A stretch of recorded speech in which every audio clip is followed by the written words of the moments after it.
अलिबाग जिल्हा रुग्णालयासमोरील गेले 4 महिने अनधिकृतपणे उभी केलेली अवाढव्य लोखंडी धोकादायक होल्डिंग अखेर अलिबाग नगर परिषदेने हटवली आहे।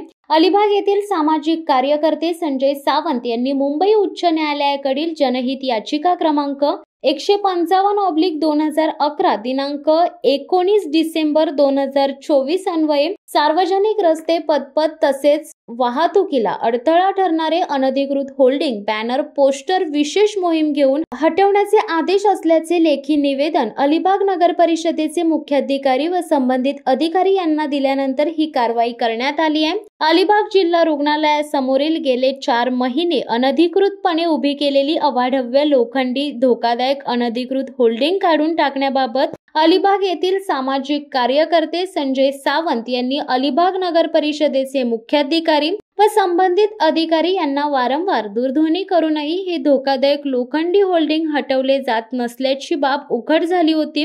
मुंबई उच्च न्यायालयाकडील जनहित याचिका क्रमांक 155/2011 दिनांक 19 डिसेंबर 2024 अन्वये सार्वजनिक रस्ते पदपथ तसेच वाहतुकीला अडथळा ठरणारे अनधिकृत होल्डिंग बॅनर पोस्टर विशेष मोहीम घेऊन हटवण्याचे आदेशित केले होते।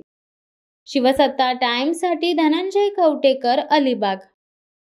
दे धडक बेधडक वृत्त देणाऱ्या आपल्या शिवसत्ता टाइम्स न्यूज चॅनलला लाल बटन दाबून सबस्क्राइब करा आणि बेल आयकॉनला क्लिक करायला विसरू नका।